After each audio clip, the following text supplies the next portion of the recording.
Brunswick, the largest maritime province, French fry capital of the world, and home of the world's largest lobster.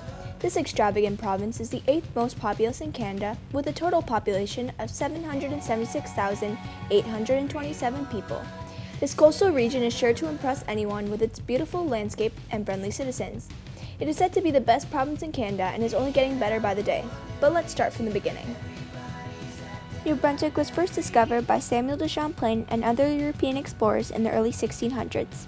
As the French sailed across the Atlantic Ocean, they stumbled across new land. They claimed the land and settled it, building churches, schools, houses, and much more. As more settlements were established, the need for land became apparent. The French traveled farther inland and found arable land. The land was quickly transformed into towns filled with people. Many heard about the success in the West and hoped that their lives could also be improved. In 1789, approximately 14,000 British, German, Dutch, and Black loyalists fled to New Brunswick during the French Revolution. The potato famine also caused many Irish and Scottish to immigrate in order to escape starvation. In the 1870s, a few hundred Danish people came to Canada, and a significant number of Jewish immigrants came during the 1890s to the beginning of the First World War. The War of 1812 also caused approximately 33,000 American loyalists to move to New Brunswick, as the separation between Great Britain and the 13 colonies forced them to pick a side. Although it sounds like New Brunswick was growing quite rapidly, it's a misconception that no one was leaving. Prior to the Europeans discovering New Brunswick, First Nation tribes such as the Mi'kmaq were settled there. They depended on the environment for survival, hunting animals such as caribou, moose, and deer. They also fished in the rivers, often catching cod, trout, and other fishes. As Europeans started to settle on the land, the Mi'kmaq left the province due to disruptions in their seasonal hunting patterns.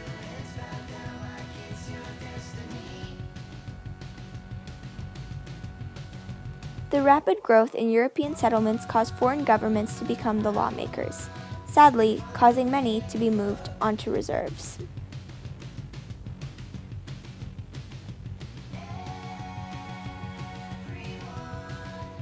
Major conflicts over land between the French and British caused approximately 5,000 Acadians to flee to what is now the Acadian Peninsula.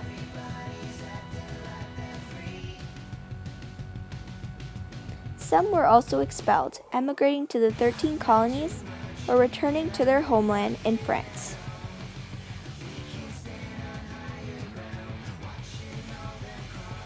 Cancellation of the Reciprocity Treaty caused thousands of New Brunswickers to seek a new life in the U.S., as wooden vessels lost in their competition with iron ships. Fast forward to the modern age, there's approximately 4,496.25 people immigrating each year.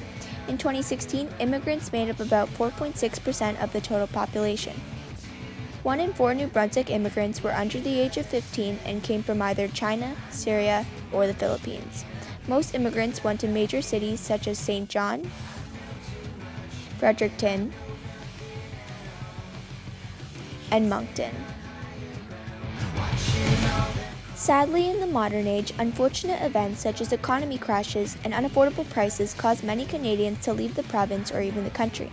From 2018 to 2019, 332 people emigrated from New Brunswick, a grand total of 1,962 emigrants from 2014 to 2019. But let's get to know a bit more about the people who remained in New Brunswick, the residents, often referred to as New Brunswickers.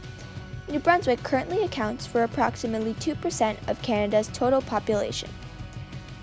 Of this 2%, people are divided by sex, religion, ethnicity, and age. In every society, citizens are classified into age categories: older adults, working adults, and children. As of 2019, the median age for citizens was 46. The largest age group was 55 to 59, and the smallest age group was 100 years and over. The dependency load was 65.4%. Almost all citizens have origins in Europe. About 60% were British, 31% were French, and a small minority were First Nations, Asians, and Irish. To the majority of New Brunswickers having roots in Europe, the majority of people also practice the Christian faith. Approximately 84% of people were Christian, with over 50% being Roman Catholic.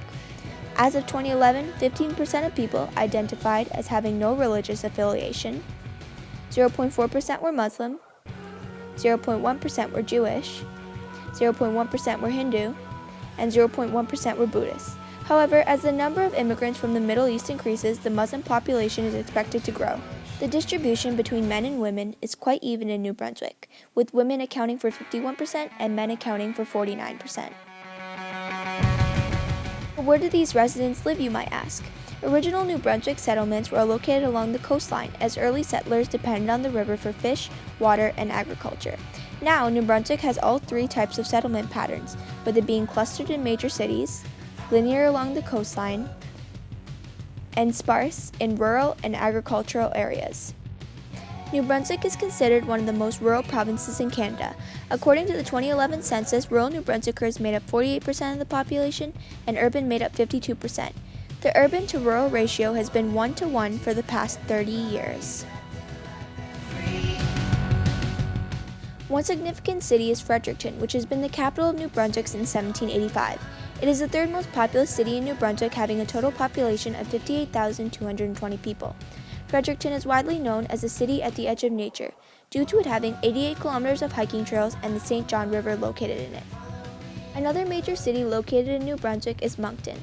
Moncton is the most populated city with 85,198 residents. The city is best known for its amazing attractions such as the Magnetic Hill, Capitol Theatre, and Moncton Museum. The land area of New Brunswick is 71,377 square kilometers. The population density is 10.5 persons per square kilometers. This means that the land of New Brunswick is not clustered, as it is not very populated.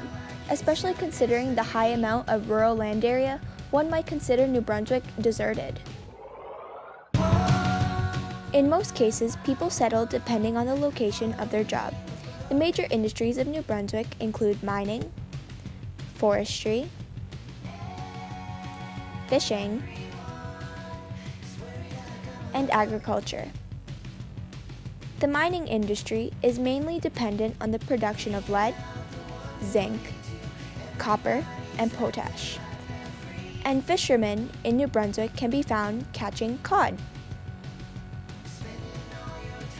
The minor industries of New Brunswick include energy, finance, and transportation. The most well-known port in New Brunswick is the Port of St. John. It occupies 120 hectares of land and is located on the waterfront of the St. John Harbor. When traveling to different places, entertainment is often a major factor in determining if the vacation is a no or a go. Luckily, New Brunswick has a wide range of tourist attractions perfect for everyone. New Brunswick travelers must visit the historic Acadian village, where they can live a day in the life of an Acadian. You can visit the farm, watch a craftsman perform impressive skills, taste bread freshly made from the bakery, and even watch a blacksmith forge tools. Families can also try Acadian dishes. It is also mandatory that travelers visit Shediac's giant lobster. Shediac is recognized as the lobster capital of the world and is one of the most photographed places in New Brunswick. Visitors can snap a photo with the family and also enjoy activities such as kayaking and paddleboarding. If you think that's all New Brunswick has to offer, you are mistaken. Travelers can also visit popular attractions including Hopewell Rocks, St. John's Reversing Falls, King's Landing, and the Mud Lake Stream. Due to the small population in New Brunswick, the energy consumption is quite low. The Atlantic provinces account for only 7% of Canada's total energy consumption. New Brunswick uses an average of 17.7 megawatt hours per capita annually. The largest sectors for energy demand were industrial, transportation, residential, and commercial. In 2016, New Brunswick ranked 5th in Canada for electricity consumption per capita. The largest consumed fuel type was refined petroleum products, at 62% of total consumption, followed by electricity and natural gas at 22%. Brunswick also has a diverse supply of energy sources, including fuel oil, hydroelectricity, nuclear power, diesel, coal, natural gas, wind power, and biomass power. Coal and heavy fuel oil are the main energy sources, producing 34% of New Brunswick's total energy. Hydropower is the most efficient energy source in New Brunswick, with a generating capacity of 889 megawatts. It has minor impact on the environment, making it an ideal method of production and natural preservation. Speaking of preserving, the Fundy Solid Waste Commission is a non-profit organization dedicated to enforcing the 4 R's in the St. John's area. Their main goal is to stop waste being burned in landfills or being left there. The Commission also does composting, which ensures methane isn't released into the atmosphere, but also that remaining methane can be used for energy. Another sustainable initiative organization is the Joint Economic Development Initiative. Founded in 1955, this nonprofit organization works toward improving the growth in the indigenous economy. JEDI provides indigenous people with a variety of business and job development services. JEDI's sole purpose is to educate indigenous people on the workforce so that they may be successful. As you can see, a lot takes place in this small province. On the daily, New Brunswick undergoes many situations, some good and some bad, but luckily the public is always aware of what is occurring thanks to the news. On November 28, 2019, it was announced that New Brunswick's first Sikh temple is to be built near Shediac. According to members, construction will begin in the spring. All are welcome to the Sikh temple, even non-Sikhs, but rules must be followed. The temple will include a school, a food bank, a basketball court, and a medical center. It was also announced that a new film festival in Fredericton is shining the spotlight on Indigenous filmmakers. The festival is to take place on January 31st and February 1st at St. Thomas University. The goal of this event is to familiarize the public with Indigenous films, but also educate on the issues that take place in making these films. The main attraction will be a screening of the film Jordan River Anderson, The Messenger. Based on all this information, it is easy to see that New Brunswick is the perfect destination. With welcoming citizens, anyone is certain to meet an acquaintance here. No one is ever bored in New Brunswick, as there are plenty of attractions that can't be found anywhere else.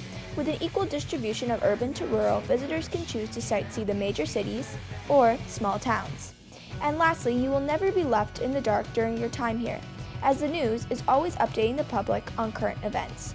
Therefore, you should visit this province, or maybe even stay a while, and become a New Brunswicker, because you never know what you'll find here. New Brunswick is full of surprises.